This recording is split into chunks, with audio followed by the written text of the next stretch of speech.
سبيل الدموع سبيل مريح تنهد يا صاحي كي تستريح. آج کا یہ پرمسرت دن اللہ تبارک و تعالیٰ نے اپنی رحمت سے ہمیں دکھایا. ہم اللہ تبارک و تعالیٰ کے بہت شکر گزار ہیں. اللہ تبارک و تعالیٰ کا بڑا احسان ہے ہم امت مسلمہ پر کہ جس نے ہمیں یہ عظیم دن دکھایا، ورنہ ہم میں سے بہت سارے ایسے بھی ہیں جو بیچارے اس دن کو دیکھنے سے پہلے گزر گئے. تو یہ اللہ کی بہت بڑی نعمت ہے. ہر لمحہ بندے کو اس چیز کا احساس ہونا چاہیے کہ جو دن اور جو لمحات ہمارے سامنے ہیں وہ اور کسی کے پاس نہیں ہے. جو نعمتیں ہمارے پاس ہیں وہ اور کسی کے پاس نہیں ہیں. یہ عید الاضحیٰ ہے اور میں اپنی جانب سے آپ تمامی حضرات کو عید الاضحیٰ کی پرخلوص مبارکباد پیش کرتا ہوں. اللہ تبارک و تعالیٰ اسی طرح عیدوں کا آنا جانا ہماری زندگی میں دائم و قائم رکھے اور ہمیں آباد رکھے اور ہمارے درمیان الفت و محبت پیدا فرمائے. آج کے اس خطاب کا موضوع ہے کہ انسان اور مشقت، ان دونوں کا چولی دامن کا ساتھ ہے. یہ جو دن ہے بہت عظیم دن ہے. یہ ہمارے لیے خوشی کا دن ضرور ہے، لیکن اس دن کی تاریخ اور پس منظر میں آپ جائیں گے تو آپ کو پتہ چلے گا کہ اس دن کسی باپ نے اپنے بیٹے کو ذبح کرنا چاہا تھا، اور وہ بھی اپنے رب کے حکم سے. تو بتائیے وہ دن خوشی کا ہو سکتا ہے جس دن کوئی باپ اپنے بیٹے کو ذبح کرے؟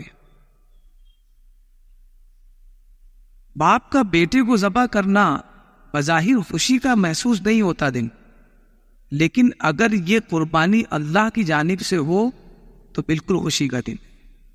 اور اس سے بڑی خوشی یہ ہے کہ اللہ تبارک و تعالی قربان ہونے کے بغیر بھی بندے کی قربانی قبول فرما لے. حضرت اسماعیل علیہ السلام کو ذبح کرنے کا حکم ہوا اللہ کی جانب سے، لیکن اللہ تبارک و تعالیٰ نے ذبح نہیں ہونے دیا. حضرت ابراہیم علیہ السلام نے اپنی جانب سے پوری کوشش کی، چھری بھی اپنے بیٹے کی گردن پر چلا دی تاکہ ایمان میں کوئی کمی نہ رہ جائے، اللہ کی اطاعت اور فرما برداری میں کوئی کمی نہ رہ جائے. لیکن اللہ تبارک و تعالیٰ چاہتا تھا کہ میرا بندہ کر کے دکھائے، اور قربانی قبول کر لیا. تو یہ رب تبارک و تعالیٰ ہے، کسی ضیاع اور نقصان کے بغیر اللہ تبارک و تعالیٰ نے آپ کی قربانی کو قبول کر لیا، جبکہ وہاں قربانی ہوئی نہیں بیٹے جس کا وعدہ کیا گیا. حضرت ابراہیم علیہ السلام وہ نبی ہیں کہ جنہوں نے بڑی مشقتیں اٹھائی، بڑی تکلیفیں اٹھائی. ایک دور میں جب آپ نے بتوں کو توڑا تو آپ کو آتش کدہ میں ڈالا گیا. اس کے بعد مصیبت آپ کی بیوی پر آئی، حضرت سارہ رضی اللہ تعالی عنہا پر، کہ فرعون نے پسند کر لیا. یہ ایسی مشاکل ہے، ایسی مصائب ہے کہ جس کا کوئی جواب نہیں. بہت مشکل ہے انسان کا ان مسائل سے نکل جانا. لیکن جب بندہ اپنے رب سے جڑا ہوتا ہے تو پھر مشکلات آتی رہیں وہ یہی سمجھتا ہے یہ مشکلات بھی میرے رب کی جانب سے، اور جب میرے رب کی جانب سے ہے تو نکالنے والا بھی وہی ہے. مشکلات اگر رب کی جانب سے ہے تو نکالنے والی بھی ذات وہی ہے. اور یقین جانیں کہ جب مسائل اللہ کی جانب سے ہو تو کوئی دوسرا نکال بھی نہیں سکتا. ہمارا مسئلہ یہ ہے کہ ہمیں یہ تو پتہ ہے کہ مشکلات اور مصائب اور آزمائشیں اللہ کی جانب سے ہے، لیکن ہمیں یہ نہیں پتہ ہے کہ اس کا حل نکالنے کے لیے کس کے پاس جائیں. یہ پتہ ہے کہ اللہ ہمیں امتحان میں مبتلا فرما رہا ہے، لیکن ہمارا انٹینشن لوگوں کی طرف ہے، دنیا کی طرف ہے کہ یہ ہماری مشکلات کا حل نکالیں گے، بلکہ حل بھی اسی کے پاس ہے جس نے ان مصائب میں بندوں کو مبتلا کیا. اللہ تبارک و تعالیٰ ارشاد فرماتا ہے لَقَدْ خَلَقْنَا الْإِنسَانَ فِي كَبَدٍ، بے شک ہم نے آدمی کو مشقت میں رہتا پیدا کیے. یعنی انسان کو ہم نے مشقت میں رہتا پیدا کیا، یعنی جب تک وہ جیے گا مشقت اس کا دامن نہیں چھوڑے. یہ اللہ تبارک و تعالیٰ نے فرماتی ہے.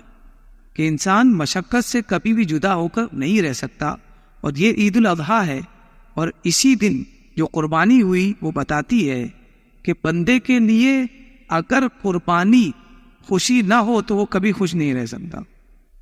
اگر پیسہ اللہ کی بارگاہ میں دینا ہے تو یہ مت سوچے کہ کتنا محنت سے کمایا اور اسے قربان کر دو۔ اگر یہ آپ نے سوچ لیا کہ یہ اسی کی بارگاہ میں دیا جا رہا ہے جس نے مجھے دیا تھا، تو اب یہ قربانی خوشی کے باعث ہو جائے گی۔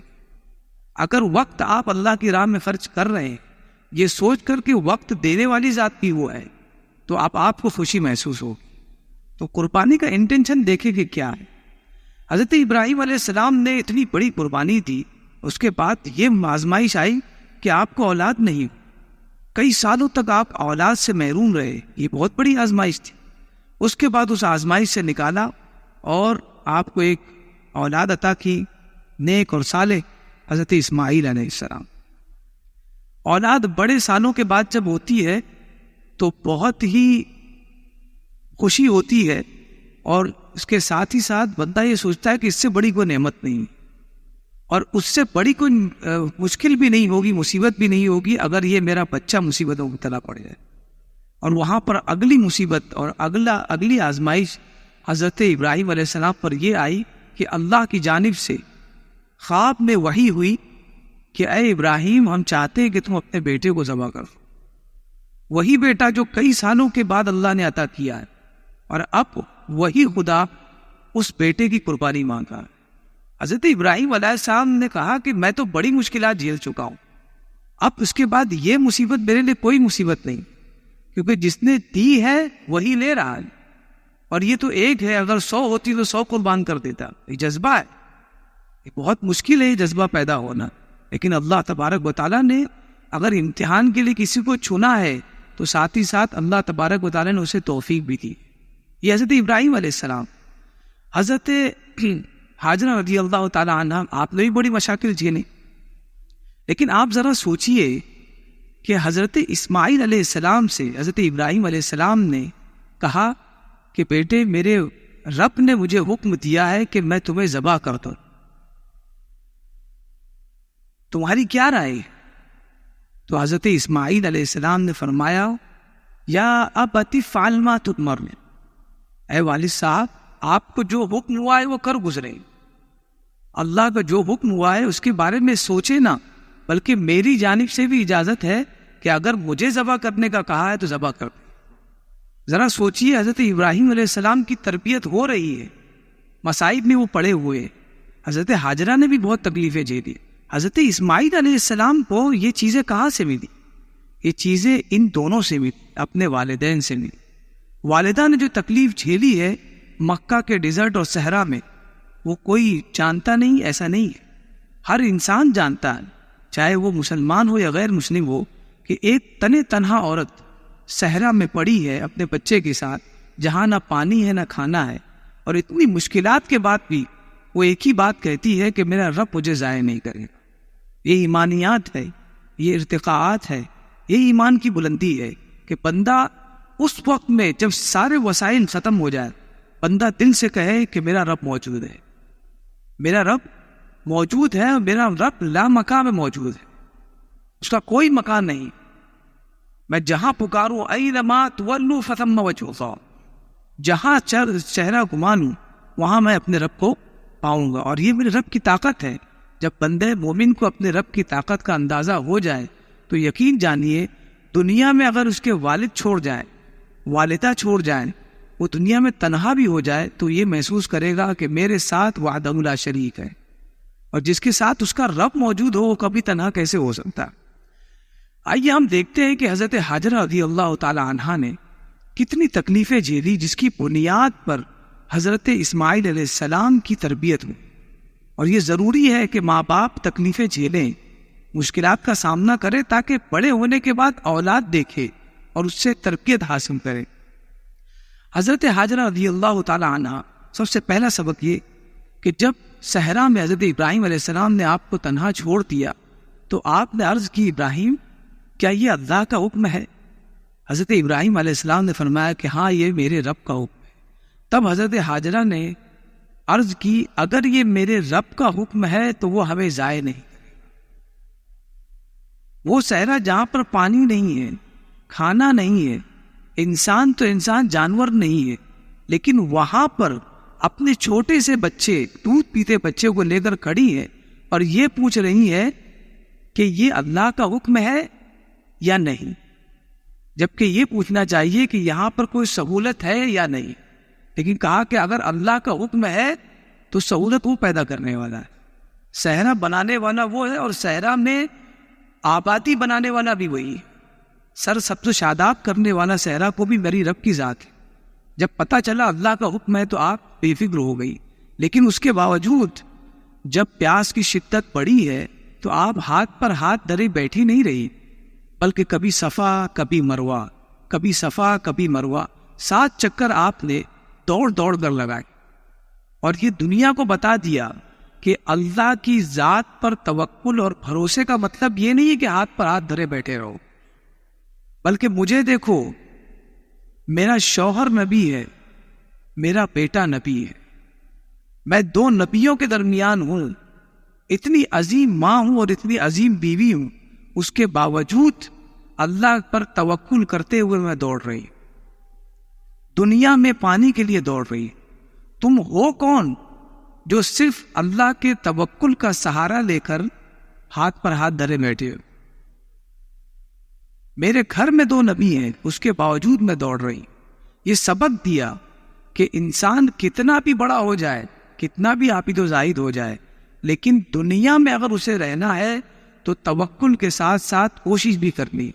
اور پھر حضرت ہاجرہ رضی اللہ تعالیٰ عنہ نے سعی کی اور سعی کر کے بتا دیا کہ اتنی عظیم ماں اور بیوی ہونے کے باوجود میں نے کوشش کی ہے، تمہیں بھی کوشش کرنی چاہیے۔ دوسرا اور عظیم سبق یہ کہ جو تکلیف سے آپ گزری، اسی تکلیف کے اعتبار سے، اسی مصیبت اور ابتلا اور آزمائش کے اعتبار سے اللہ تبارک و تعالیٰ نے آپ کو بدلہ بھی دیا، اور بدلہ یہ دیا کہ حضرت جبریل علیہ السلام کو آپ کی بارگاہ میں بھیج دیا۔